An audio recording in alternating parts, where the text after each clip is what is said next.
Welcome back, subscribers, Thunder fans. So what we got here on the eve of Game 3, Thunder up 2-0. Just a bit of an injury update on my man JDubs. So they got the diagnosis, and it's as I suspected. I did mention that in my previous video. It was a grade 1 hamstring strain. So that's probably, all things considered, the best possible case scenario for a hamstring injury. So I'll pop a little bit of, I know a fair bit about hamstring strains. I've had a couple of strains and tears myself. As I've mentioned earlier, I'm in Australia. Australian rules football is huge over here, and hamstring injuries are quite prevalent in that sport. So I've seen so many of hamstring injuries, and I've seen how players react to it and their symptoms, and there's just a facial reaction, body language after grade 1, grade 2, and full tears off the bone. And I had a funny feeling it was just a grade. Could tell, quite strongly after seeing JDub's reaction, and he wasn't in too much pain, just slight discomfort. I was fairly confident it was a grade 1 strain, and thankfully that's all that is. So a grade 1 hamstring strain is just micro tear of only a couple of the muscle fibers, or over tightening, overstretching of muscle fibers. So there might be a very micro tear, but it's not at all anything serious. A grade 2 tear is more severe tear where more muscle fibers are torn, and when you go on a grade 2 tear, that's sort of a 4 to 8 week recovery. That would have been a killer, man, because not only would that have probably wiped him out probably almost through to the finals, it's not an easy recovery. You don't just jump back on the court and go bang, all right, let's go, I'm ready to go all NBA level and guard bloody Jason Tatum or something like that. You can't. That's not that simple. So a grade 1 strain is generally a 1 to 3 week injury.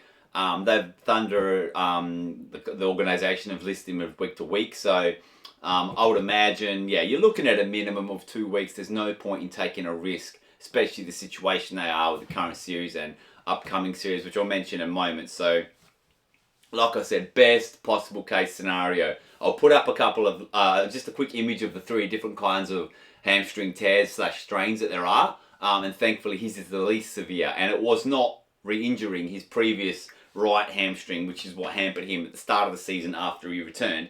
This is a left hamstring, so it's a clean hamstring.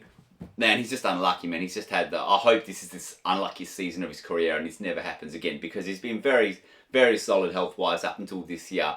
And obviously the end of the playoffs when he had the wrist injury. But this year he's been super unlucky. So look, I hope he can put this behind him. I really hope he can have a really strong finish to the postseason. His first couple of games have been outstanding, man. His stats overall, assists, rebounds, defense, and field goal percentage have been phenomenal, man. Ball carrying. Everything he's done so far prior to this hamstring injury in the third quarter of Game 2 has been outstanding. So if he can come back, and he should be able to ease back with our current situation, he can still be a very, very positive force for us going forward. Now, we'll go back into the situation now and how that's going to affect how they bring him back.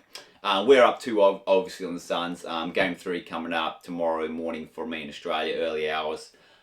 So, look, obviously, he's not going to be playing Game 3 and 4. If you're me, you're not even thinking about playing him in this series, okay? Like, this series, if we're putting this away in 4, this series has only got about a week, just over a week left.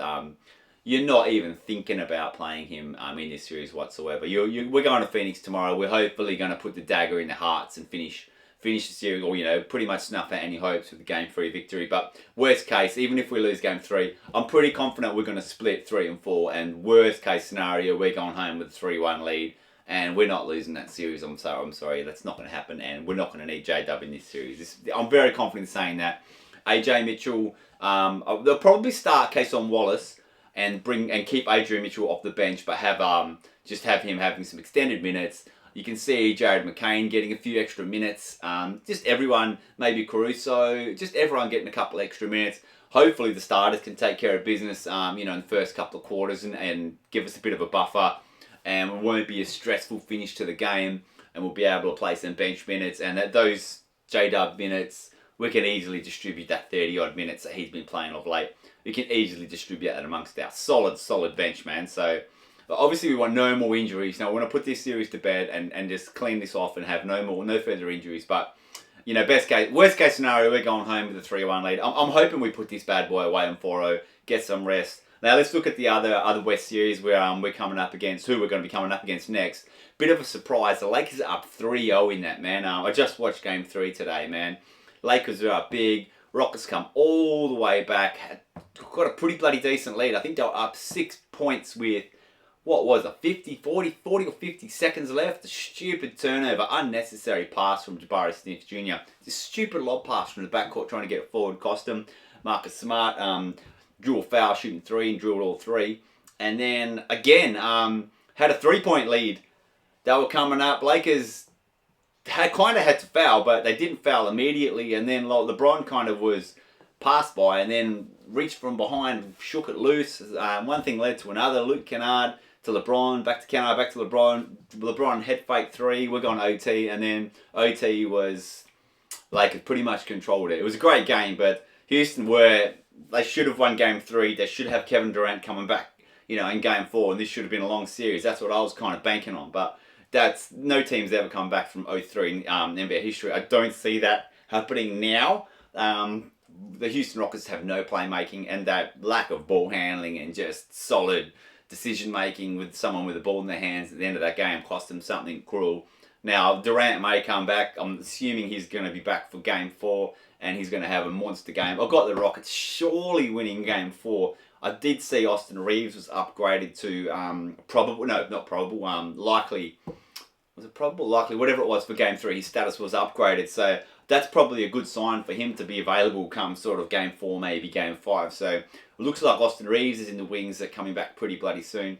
Let's see what happens with Durant coming back. But I was kind of hoping that series would go at least 6 just to extend a little bit and make them a little bit more weary and give us a chance to get everyone back. But I'm not entirely sure now. I mean, look, the Lakers could quite possibly sweep that. Marcus Smart is playing out of his skin. LeBron playing very solid. Luke Kennard had a shocking shooting game today, and they still won.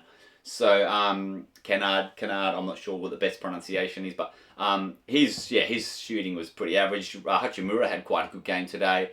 The Lakers role players are really stepping up when needed. No Luka, no Reeves, so that could be a sweep, and I really wanted a long series there, but that looks like it's not going to happen. These two West first round series could actually be over pretty quick, and they'll get started on that second round quicker than I would have hoped. But look, let's see what happens with that. Look, it's out of our control, obviously.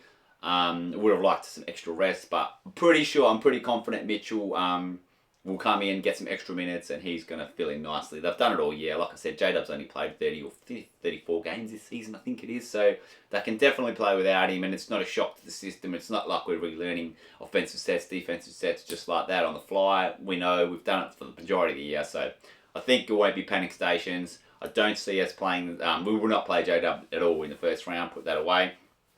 Go on to the next series. Say we are playing, let's assume the Lakers have a 3-0 series lead. That's more than likely happening, right?